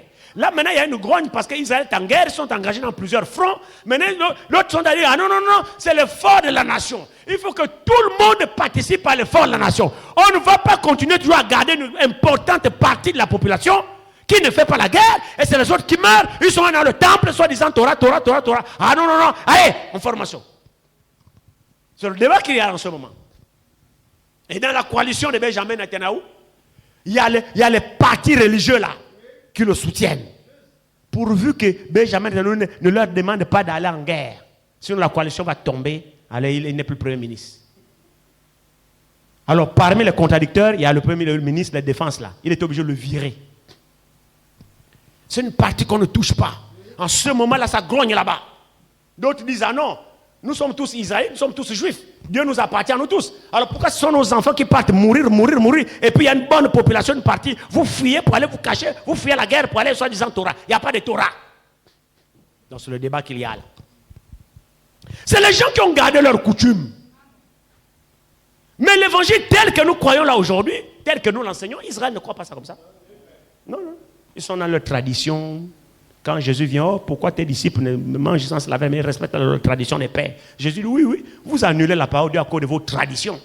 Ce sont des traditionalistes. Ils veulent conserver ça là-bas. Alors ici, il nous dit ici, le messager de l'âge, s'il s'est greffé, s'il faisait toujours allusion au verset 7 de l'Apocalypse, les frères n'ont pas très bien compris, mais nous remercions le Seigneur. Parce qu'à côté du ministère, aux côtés du ministère prophétique, il a adjoint un auxiliaire. Le ministère de docteur d'enseignement. Je le loue tous les jours pour cela. Il a adjoint à côté du ministère prophétique un ministère d'enseignement. Le ministère de docteur. Nous autres là, il ne faut pas qu'on essaie de faire le malin avec vous. Hein? Nous avons grandi au pied de ce ministère. Ce ministère nous a beaucoup aidés, nous a beaucoup positionnés dans la parole. C'est pourquoi nous sommes différents que les branhamistes. Vous savez, chez les branhamistes, ça va dans tous les sens. Parce qu'ils n'ont pas reçu le ministère de l'enseignement après le ministère prophétique. Or, il se trouve que c'était dans l'ordre divin. C'était le plan divin, frère. Le ministère des frères Franck s'inscrit dans le plan divin. Après la grande révélation prophétique, il doit venir un ministère de positionnement. Un ministère d'enseignement pour nous mettre en place toutes les grandes révélations prophétiques. Pour que maintenant, nous les auxiliaires, les ministères d'Éphésiens 4:11, nous prenons la parole déjà mise à jour. Et nous la prêchons conformément à la Bible. Vous avez remarqué que nous, on n'a pas de problème de venir à la chaîne derrière avec les brochures. Nous, on n'a pas besoin de ça. Nous comprenons le plan divin par la grâce de Dieu. Il suffit de prendre cette Bible-là révélée. Frère, c'est nous ici qui prêchons la Bible révélée. Ce n'est pas les branhamistes. Les branhamistes sèment la confusion. Ceux qui prêchent la Bible révélée, c'est nous ici. C'est nous ici parce que nous la comprenons. Sur la base de ce que nous prêchons, nous comme nous prêchons. Nous exposons distinctement le plan du salut. Nous partons d'écriture en écriture, d'écriture en écriture. Oh oui, je ne vous ai pas dit, ne lisez pas les messages, lisez. Lisez les brochures. C'est notre prophète. Amen. Mais quand vous le lisez, le Saint-Esprit vous aidera à comprendre. Alors ici, quand il prenait ce passage, c'est pour la simple raison. Pour la simple raison que lui aussi, il était le 7e ange de la 7e église. Parce que le 7e ange d'Apocalypse 7 ici, c'est un ange céleste, un véritable ange, qui a réellement la trompette, qui sonne pom pom. C'est ça le vrai sens d'Apocalypse 17. Il s'agit ici d'un ange céleste. C'est parce qu'on n'a pas le temps. On n'a pas le temps. On devait commencer depuis Apocalypse chapitre 6. Pour voir les 7 anges qui ont sonné. Le premier ange sonna la trompette, il y a eu le malheur. Le deuxième sonna, le troisième sonna, le quatrième sonna, le cinquième sonna, le sixième sonna. Là maintenant c'est le 7e qui sonne. Et quand le 7e sonne, il ne sonne plus pour amener le malheur. Parce que la terre a été déjà purifiée au travers du 6e sceau. Maintenant le 7e sonne, c'est pour proclamer, proclamer effectivement l'établissement du royaume. C'est-à-dire le mystère que nous les nations on a reconnu, Dieu en Christ. Réconcilier le monde avec lui-même. Les Juifs ne l'ont pas reçu. À la proclamation du 7e ange, les Juifs reconnaîtront leur Messie qu'ils ont crucifié. C'est-à-dire, le mystère de Dieu serait accompli. Pas révélé, accompli. Et ici, c'est l'annonce. Mais il vient sonner au Apocalypse chapitre 11. Là, ce n'est qu'elle annonce. Il n'a même pas encore sonné. Donc, il annonce. Quand il sonnerait de la trompette au futur, le mystère de Dieu s'accomplirait. Et il sonne où? Apocalypse chapitre 11. C'est là où le 7e ange sonne à la trompette. On a proclamé le royaume. Voilà. Que les tonneristes ne comprennent pas. Mais si Frère Branham a pris ce passage, c'est simplement en corrélation. C'est-à-dire, Frère Branham a pas d'Apocalypse 17 du simple fait que, de la même manière que le 7e ange sonne la trompette et met fin au mystère au singulier pour les Juifs, lui aussi il est le 7e ange de l'Église qui met fin au mystère au pluriel pour l'Église. Les mystères qui étaient restés en suspens, c'est Frère Branham qui nous a révélé le péché originel. C'est Frère Branham qui nous a dit exactement ce qui s'est passé dans le jardin d'Éden. Ce n'est pas la pomme qu'ils ont mangée. Non! Le péché originel, ce n'est pas la pomme qu'Adam et Ève vont manger. Quelle est cette pomme? Quand on mange, les yeux s'ouvrent. Et tu sais que tu es nu. C'était caché. Quand le messager vient dire non, le péché originel, c'était l'acte sexuel. Et qu'est-ce qui s'est passé dans cet acte sexuel? C'est le serpent ancien. Voilà le mystère révélé. Le serpent ancien qui était le plus rusé de tous les animaux, qui a couché avec la femme d'Adam. Et le serpent ancien était un gaillard, une espèce qui était entre l'homme et les animaux. Le serpent ancien était une créature mystérieuse. Oh, Dieu est grand, frère. Dieu est grand. Il a créé le serpent ancien qui était à cheval entre l'espèce humaine et l'espèce animale. Et le serpent ancien avait la faculté d'être en même temps animal et même être en même temps humain. C'est-à-dire, il parlait le langage des humains et il parle le langage animal. Ne me demandez pas comment, je ne sais pas. Et c'est le seul être qui avait le sang compatible avec les humains. Il a pu ensemencer un humain. C'était le plus proche de l'homme. Le serpent ancien. Il avait quelle forme, je ne sais pas. Ne croyez pas ce que les scientifiques vous disent. Notre aïeul suffit, et Lucie, et Homo sapiens, nous les singes. Moi, je ne suis pas singe. Et je ne descends pas d'un singe. Ne croyez pas ça. Même si on vous dit de voir, Homo sapiens, vous dit non, c'est faux. Il va te mettre 0, c'est pas grave. Mais c'est le mensonge qu'on enseigne aux gens. C'est le mensonge. Maintenant, eux-mêmes, ils sont butés. Hein. La science en ce moment est butée. Ils sont en train de remettre en cause toute leur philosophie. Ils se rendent compte petit à petit qu'en fait, il y a un être qui appelle à l'existence tout ça. Parce que le fait du hasard, comment le hasard va faire en sorte que la loi de la nature marche en ordre. Ça, c'est quelle qualité de hasard comme ça? Hein? Dieu est Dieu. Et il restera Dieu. Et nous sommes heureux de le connaître. Alors, Frère Branham est le dernier prophète des âges de l'Église. Il est le messager homme. Messager homme. C'est-à-dire, il est l'ange humain. Parce que les envoyés de Dieu, ce sont des messagers aussi. Ce sont des anges. Un homme de Dieu, réellement un homme que Dieu a envoyé parmi vous, c'est l'ange de Dieu au milieu de vous. Ben oui, les envoyés de Dieu sont des anges. Ange, le mot ange veut dire messager. Alors, il existe des messagers célestes et des messagers terrestres. Amen. Il y a des messagers célestes et il y a des messagers terrestres. La même manière que Dieu envoie des anges célestes, la même manière Dieu envoie des anges terrestres. Alors les anges terrestres partent vers les hommes terrestres. C'est pourquoi Dieu a voulu que l'évangile soit prêché par des messagers terrestres, pas des messagers célestes. Frère Gabriel ne viendra pas ici, même s'il venait chez Marie, tu es béni entre les femmes, il donne un message, il part. Gabriel ne peut pas te dire, bon, je prêche, Gabriel, pasteur Gabriel prêche. Non, non, non, non. Gabriel n'est pas humain. Gabriel, c'est un céleste. C'est un ange céleste.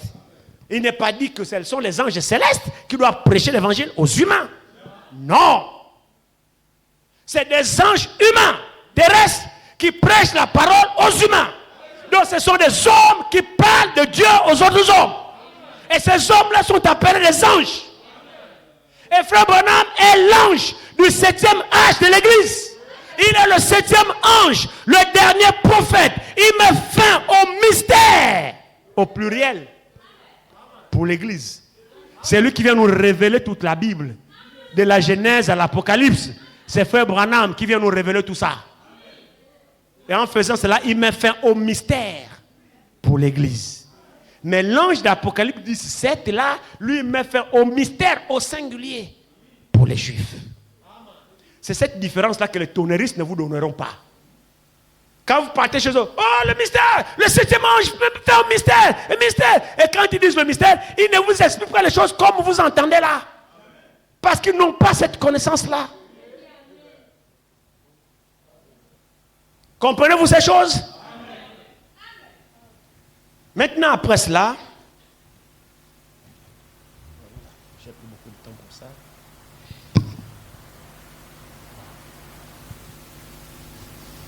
On va terminer. Je ne suis même pas rentré dans mon sujet. Livre amer et doux. Je me rends compte que je n'ai même pas développé cela. On va simplement. Il est midi, je vais vous libérer. Je vous garde souvent très longtemps, après ça me fait mal au cœur, je vais vous libérer. Regardez très bien ici. Alors verset 8. Et la voix que j'avais entendue du ciel me parla de nouveau et dit, va, prends le petit livre ouvert dans la main de l'ange qui se tient debout sur la mer et sur la terre. Et j'allai vers l'ange en lui disant de me donner le petit livre. Il me dit, prends-le. Qu'est-ce que je dois faire? Quel est l'usage en le prenant? Et avale-le. Pas pour le garder. Avale-le. Maintenant, il dit les conséquences que cela va causer. Avale-le.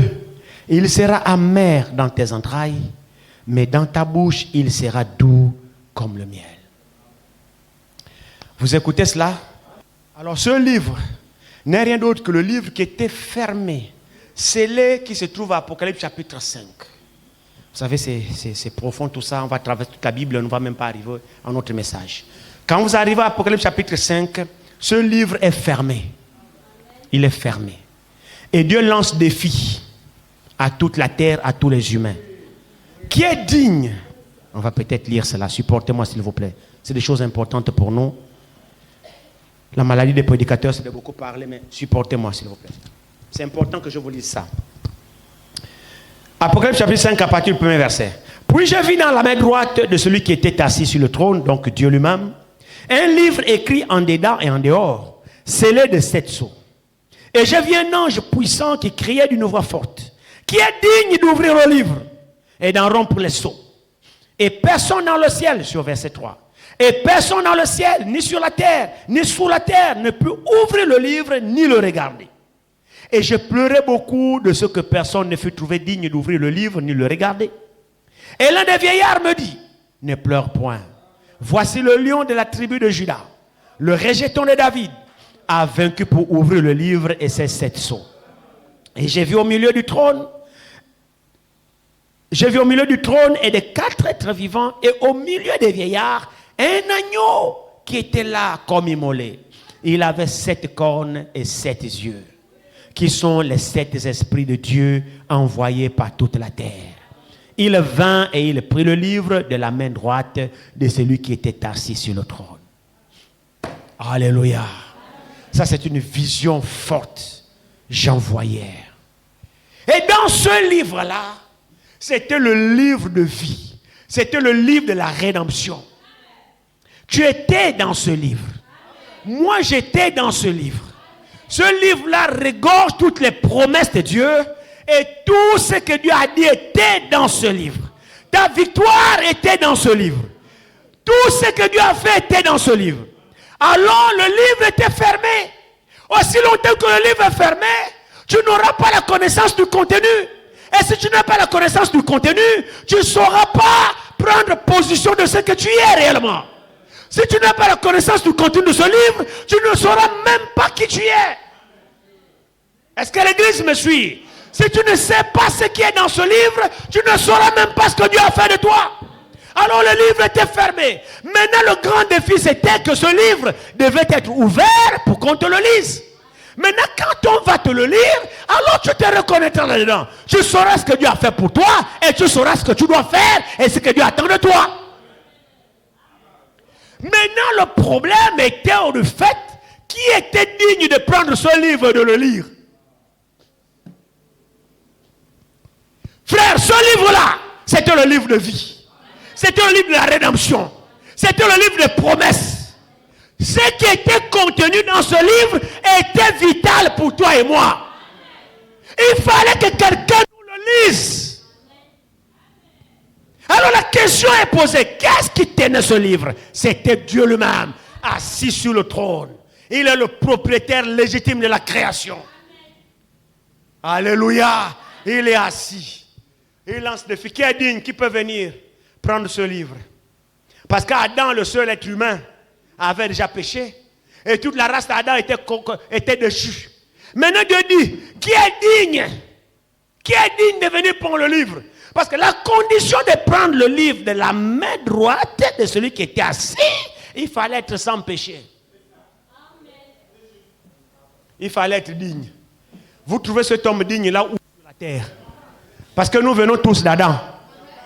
Alors quand la question a été posée, la Bible dit personne ne fut trouvé digne. Et quand on parle de personnes, on parle des humains. Les anges ne sont pas des personnes. Les anges, ce sont des créatures angéliques. Certainement, il y avait des anges qui devaient être dignes. Tu as Gabriel qui n'a jamais péché. Il a été toujours le messager fidèle. Gabriel était digne. Tu as Michael, le grand commandant chef de l'armée céleste. Certainement, il était digne. Parce que celui qui a combattu Satan et il a vaincu Satan. Donc, Gabriel, Michael, ils étaient dignes. Mais ce n'est pas eux dont le salut s'adresse. C'est lui qui devait prendre ce livre et le lire. C'était la race humaine. Il fallait un homme. Parce que dans ce livre, il n'était pas question des anges. Dans ce livre, il était question des hommes. Alors il faut un homme pour lire ce livre aux hommes. C'est pourquoi la Bible dit, personne ne fut trouvé dans le ciel, sur la terre, sous la terre, les morts. Aucun être humain. Bon, c'est Jean, hein? Moi je crois. Jean a vu, il a entendu. Personne. Quand Jean a vu qu'il n'y avait personne. Or, dans ce livre-là, ma vie en dépendait. Ta vie en dépendait. Frère, nous dépendions de ce livre. C'est pourquoi il faut l'avaler. Même si la mer avale-le. Ta vie dépend de ce livre. J'ai pleuré. Et quand j'ai pleuré, grosse goutte, une voix l'a dit, ne pleure pas. Car voici le lion de la tribu de Juda vaincu. Ah, quand j'ai écouté ça, frère, il a essuyé. Écoutez, j'en voyais celui qui était assis sur le trône. J'en voyais qu'il était entouré de 4 êtres vivants et de 24 vieillards. J'en voyais, il était là, il voyait ces choses. Alors quand on lance le défi, quand Dieu lance le défi, il n'y a personne. Même Jean lui-même n'est pas digne. Même pas Moïse, même pas Branham. Aucun humain n'est digne. Celui qui devait être digne, c'était Adam avant le péché. Mais quand il a péché, lui-même, il était indigne. Nous sommes issus maintenant d'Adam, le produit du péché. Personne n'est digne. Alors il fallait un humain. Vous le trouvez où? Les seuls humains qui existaient étaient les humains de la lignée d'Adam. Adam a péché, donc tous ceux qui sont d'Adam sont des pécheurs. Bon, maintenant, où trouverez-vous cet être humain qui ne sort pas de la lignée d'Adam, qui devait être digne pour prendre le livre? Frère, vous voyez que la chose était grave. La race humaine était perdue. C'est pourquoi dans Romains 3 que nous avons lu, il est écrit, il n'y a pas de juste. Pas même un seul. Car nous avons déjà prouvé que les juifs et grecs sont tous sous le péché. Nous avons déjà prouvé. Mais il fallait un être humain qui soit sans péché, qui aille prendre ce livre. Vous le trouvez où? Toute la race issue d'Adam, toute la race issue d'Adam sont des pécheurs. Même pas un seul. Maintenant, vous le trouvez où? Oh, l'amour de Dieu, frère. Devant ce défi, la race humaine était perdue. Le salut de la race humaine dépendait de ce livre. Dans ce livre, il se trouvait la rédemption. Dans ce livre, il se trouvait le rachat. Dans ce livre, il se trouvait la vie. Dans ce livre, il se trouvait le pardon. Dans ce livre, il se trouvait la réconciliation. Tout était dans ce livre. Mais il fallait qu'un humain le prenne et nous le lise. Aucun humain. Devant cette situation, frère, Dieu l'humain, qui n'était pas humain, Dieu esprit. C'est ce que la Bible dit, Dieu esprit. Dans cette situation, l'amour de Dieu s'était lancé. Et quand l'amour s'était lancé, l'amour de Dieu a pourvu un sauveur. Frère, Dieu a dû devenir humain pour être le parent de l'homme. Je ne sais pas si l'église comprend la profondeur là, mais ça brise tellement le cœur que rien que d'y penser. Frère, nous ne devons pas jouer avec Dieu, je vous assure. L'amour de Dieu est grand. Dieu a fait cela. Et c'est ce qui dépasse les musulmans. Ils n'arrivent pas à concevoir que nous puissions dire que Jésus est Dieu. Ils disent vous êtes malade. Parce que c'est impensable. C'est impensable. Dieu, vous savez comment Dieu est un homme. Dieu, vous êtes fous. Vous les chrétiens, vous êtes malades. Non, nous ne sommes pas malades.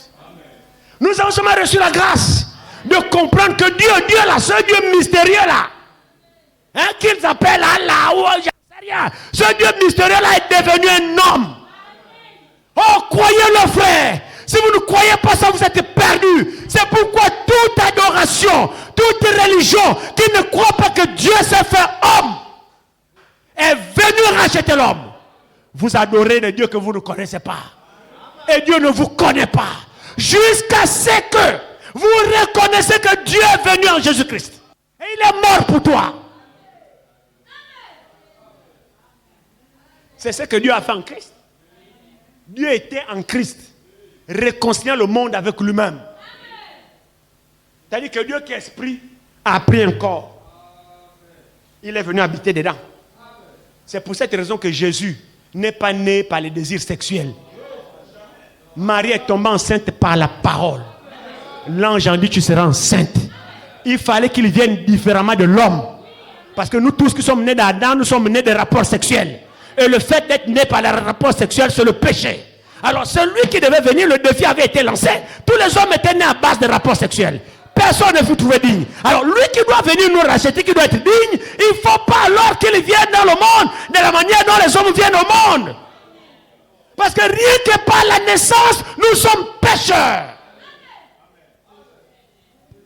D'où Jésus en venant, il dit à Nicodème, vous devez naître de nouveau.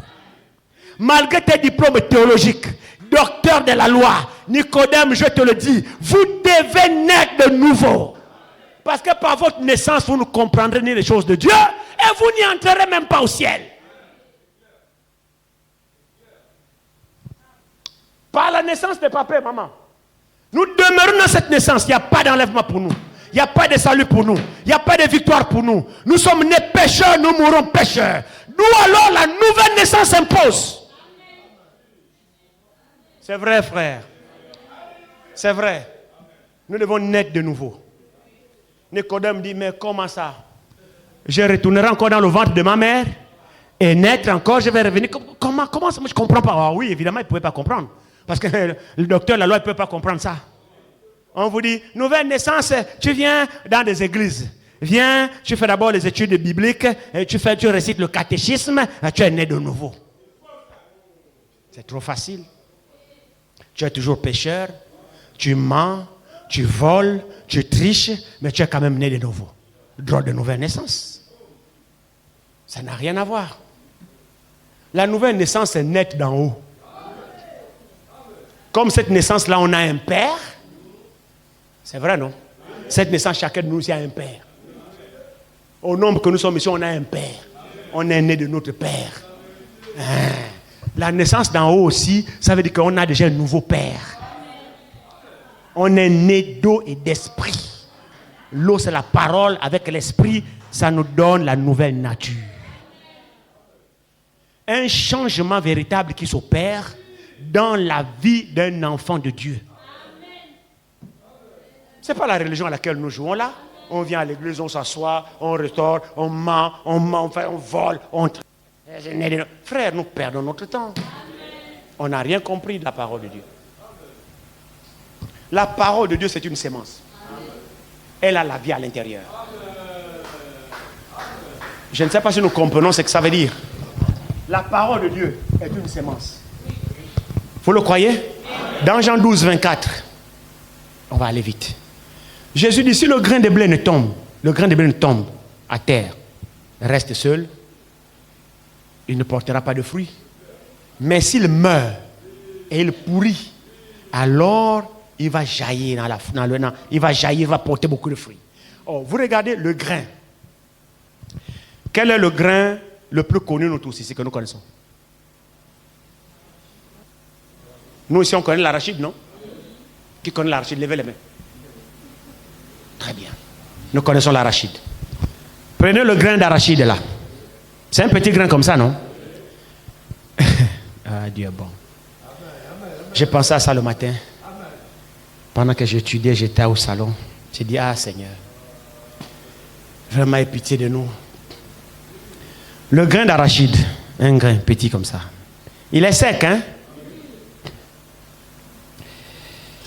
On va creuser là, on va le mettre dans la terre et puis on va arroser.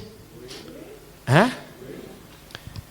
Est-ce que vous pouvez vous imaginer que dans ce petit grain que vous tenez dans votre main là, hein, il y a la feuille dedans. Il y a la tige dedans. Il y a les fleurs dedans. Tout est compacté dans ce petit grain-là. C'est compacté dedans. C'est là que tu travailles sur le grain. Mais tout ça, c'est dedans. C'est compacté dedans. Le bois, la feuille, les grains, les fleurs, tout ça dedans. Quand tu attrapes la feuille, c'est tout ça dedans. Mais dans la Bible, la parole de Dieu est une sémence. Oh, alléluia.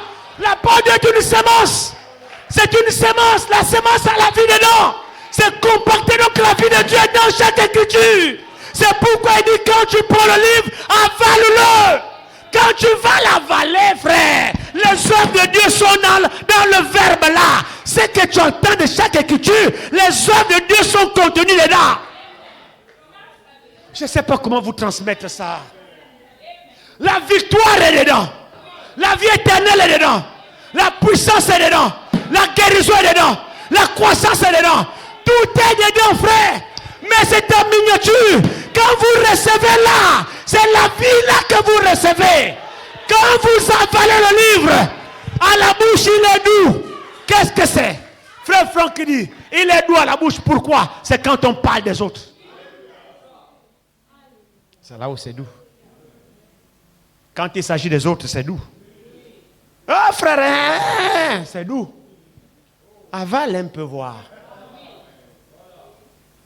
Avale un peu voir. Quand tu vas avaler, là c'est plus les autres. La parole maintenant va commencer à bousculer ton intérieur. Ça devient amer. Ne ment plus. Ah, ne vole plus. Ah, n'écoute plus la musique du monde. Ah, et le dombolo. Ah, et la danse mondaine. Ah, mini-jupe. Ah, ça devient amer. Il y a maintenant une lutte à l'intérieur. Il y a une lutte là-bas. Ce que tu veux faire, ne fais pas. Ça m'aide. Jeune, j'ai fait. Ça m'aide. Vous suivez? Tu as soif de boire une bière. La parole, ça m'aide. Frère, quand nous avalons la parole, elle est amère dans le sens où elle bouscule nos vies. C'est vrai. Et c'est là où vous entendez les pleurs. Vous entendez le gémissement. Oui, une naissance est en cours. Une naissance est en cours, ne vous inquiétez pas. C'est la douleur de l'enfantement. N'abandonne pas. Tu te sens attiré, tu dis non.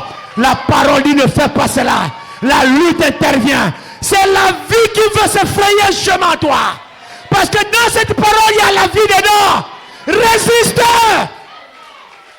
Les pleurs là, ce sont les douleurs de l'enfantement. Une femme, quand elle veut mettre mal, elle va accoucher, ça commence à faire mal. Mais elle ne doit pas se lamenter. Après la douleur vient la consolation. L'enfant va naître. Quand cet enfant va naître, frère, la maman qui pleurait va commencer à sourire. Dès qu'elle voit son bébé, elle a oublié les douleurs. La parole de Dieu a la vie à l'intérieur.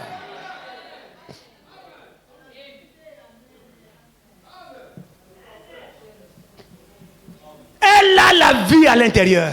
Sauf que pour que cette vie-là se manifeste, il y a d'abord l'amertume.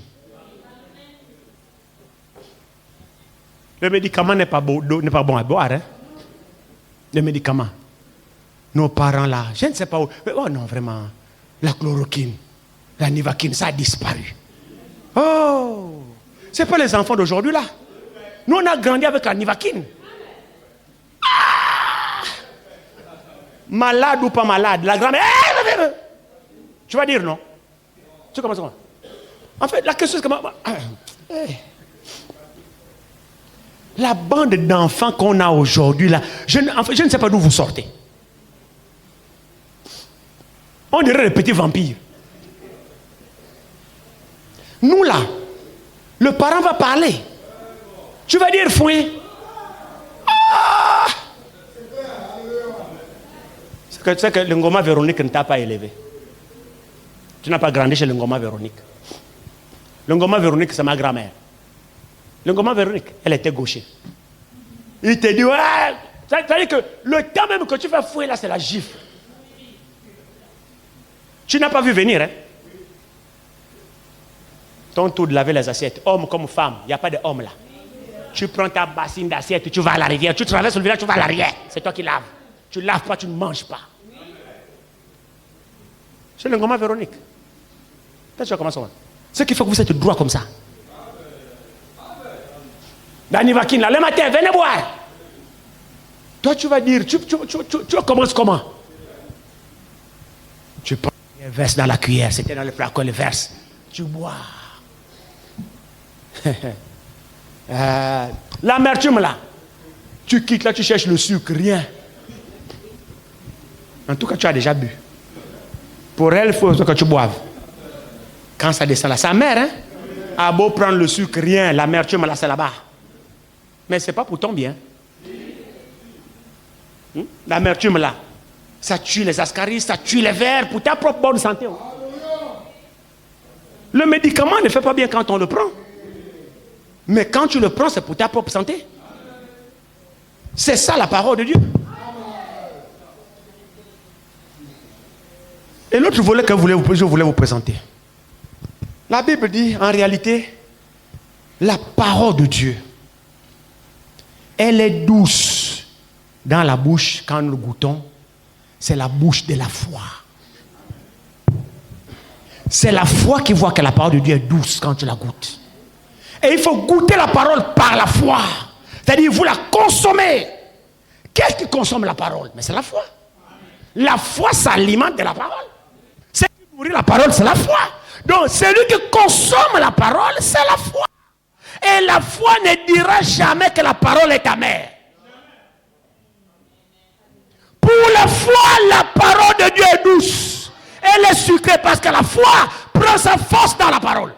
Alors la foi s'alimente de la parole. Maintenant le corps, la chair, les désirs, toutes nos histoires là, c'est ça où la parole devient amère quand il s'agit qu'elle bouleverse notre vie. La parole de Dieu en nous ne nous laissera pas comme nous sommes. Non. La parole de Dieu en nous bouleverse notre vie. Ça devient amer, ça renverse les habitudes, ça renverse ce que tu aimais, tu détestes maintenant. Ce que tu voulais, tu ne veux plus maintenant. Il y a un bousculement dans ton corps. Oh frère, tout ton corps entier est en ébullition. Une lutte s'opère entre toi et la parole. Ça devient amer. Tes amis ne te comprennent plus. Même tes propres parents ne te comprennent pas. Il y a quelque chose qui se passe. Un véritable bouleversement. Frères et sœurs, vous ne pouvez pas manger la parole de Dieu et que ça ne dégage pas une lutte en vous. Vous ne pouvez pas recevoir la parole de Dieu en vous et qu'il n'y a pas de lutte en vous. C'est que vous n'avez pas reçu. Vous ne la croyez pas en fait. Hein, quelqu'un disait, dans la marche chrétienne, si tu ne rencontres pas Satan sur ta route, c'est que tu fais chemin avec lui. C'est tout. Tu dois rencontrer Satan. Hein? Le plaisir, c'est que tu aimais, ça vient. Ça devient amer. Je veux faire ça. Ah non. Je veux, deux fois tu es là, tu n'es pas encore mort. Hein? Pharaon ne meurt pas. L'homme est dur à mourir. L'homme est dur, il est dur à mourir. Tu vois la musique, tu es dans la chaussure là, le doigt là. Vous ne voyez pas dans ma chaussure. Le doigt bouge, la musique qui passe que j'ai dansé là. Ça passe. Tu n'es pas encore mort. C'est là où la parole devient amère. Et quand tu bouges le doigt là dans la paix, tu peux. Seigneur, qu'est-ce que tu fais? Seigneur, pardonne-moi. Vous voyez l'amertume là? Frère, il faut qu'il en soit ainsi. Et quand vous voyez une lutte en vous, c'est un signe que vous êtes une sémence. Oh, c'est la vérité, ne vous découragez pas. Si vous voyez cette lutte en vous, c'est un signe que vous êtes une sémence. Il y a une bagarre qui s'opère à l'intérieur de vous, entre la parole et le monde qui vous dérange. Mais s'il n'y a rien qui se passe en vous, vous continuez comme vous voulez. Il n'y a pas de lutte en vous, je suis désolé, il y a quelque chose qui ne va pas en vous. C'est pour cette raison que le prophète Branham dit, le pécheur ne pêche pas pour commencer. Parce que pour commencer, c'est un pécheur. Celui qui pêche, c'est le chrétien. C'est-à-dire, lorsque nous recevons la parole, oh, quand nous goûtons là, c'est bon, hein? La parole est bien, hein? Les premiers croyants, les nouveaux convertis, c'est doux comme du miel, hein? Mais au fur et à mesure que tu continues à penser, même les pantalons ne portent plus, oui, on ne porte plus. La Bible dit, une femme ne mettra pas de vêtements d'homme. Ça commence à devenir sérieux. Tu continues à persévérer. Et les boucles d'oreilles, on ne met pas. Même les boucles. Non, votre église l'est trop. Hein? On ne met même pas les boucles. Non, on ne met pas les boucles. Ça commence à devenir encore amer. Tu avais là, tu mets les vernis. Non, une chrétienne ne met pas les vernis. Oh, vous aussi, même les vernis. Oui, même les vernis. Hein? Ça commence à devenir amer, non?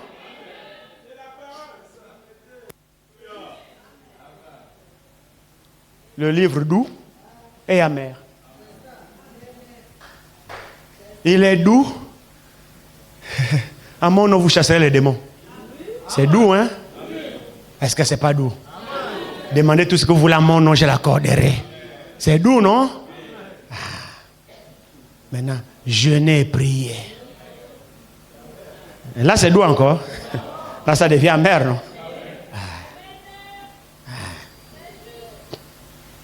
Le livre, là, il est doux à la bouche, mais amer là-bas. Mais quand il est amer là-bas, ça veut dire que tu l'as digéré. Il ne peut pas... La parole de Dieu est parfaite. Ah, c'est merveilleux.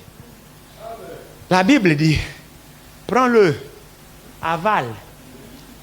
Hein? La Bible dit quoi? Le mot c'est? Ok. Est-ce qu'avaler veut dire garder dans la bouche? Non. Mais pour avaler, ça doit passer dans la bouche? N'est-ce pas, non? Donc tu avales, tu mets d'abord dans la bouche pour avaler. Maintenant, il y en a qui prennent, qui restent mal à la bouche. Avale. Non, on dit avale. Avale. Tu sauras si Dieu est bon ou pas, avale. C'est pas ton Dieu est bon à la bouche, l'avale. Tu vas voir le bouleversement là-bas. Hein? Oh, maintenant je jette tout ça. Nous, on a gardé en fait dans la bouche. On n'a pas avalé. Les jeunes filles n'ont pas avalé. Vous savez ce qu'elles font? Elles mettent les longues jupes en apparence devant les parents. Et quand on vient à l'église, quand elles sortent, elles mettent les pantalons dans le sac. Quand vos enfants filles sortent, fouillez leur sac.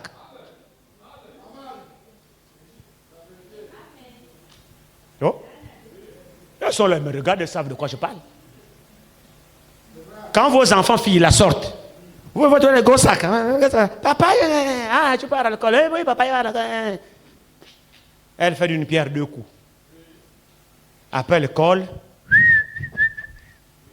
pantalon, le ventre dehors. Elle met ses bijoux. Tout là-dedans, là, c'est dans le sac là. Hein. Et les boucles d'oreilles, et les bijoux, et les bracelets, tous les rouges à lèvres là. Elle part, elle va se peinturer là-bas.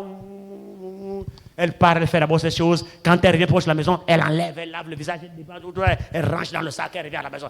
Papa, je suis venu. Ah, tu es venu, maman? Oui, papa, j'étais à l'école. Vous vous moquez de vous-même.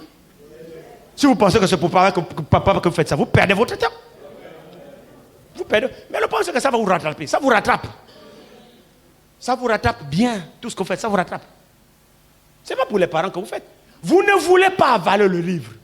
Parce que vous refusez l'amertume. L'amertume, c'est le changement de vie. C'est pour votre propre bien.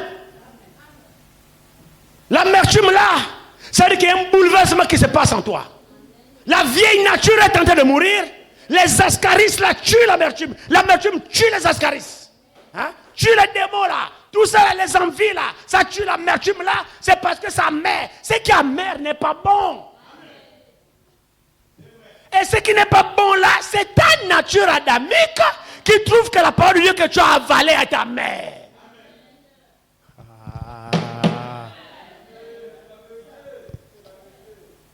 La nature que tu as héritée d'Adam, c'est elle quand tu avales la parole, c'est elle qui te dit que non, la parole est amère.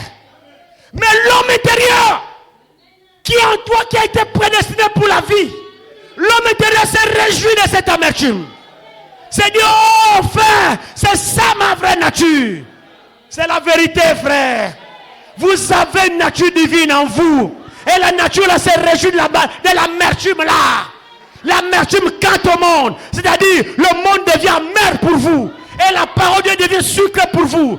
Dès que l'amertume là se dégage, vous faites corps avec la parole. Et là maintenant l'ange dit, va maintenant prophétiser.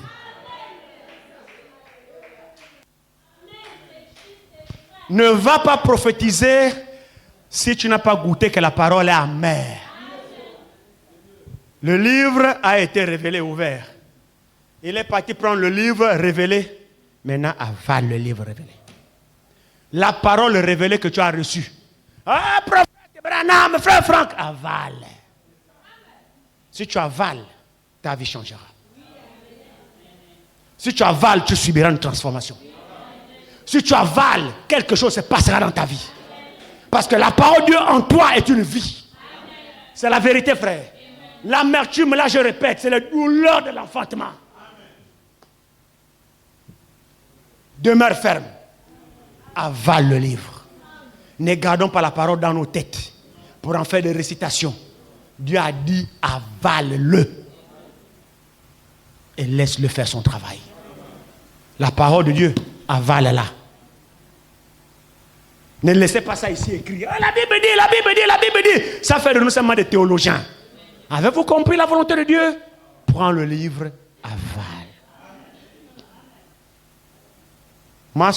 Ma fille, la parole que tu écoutes là, avale-la.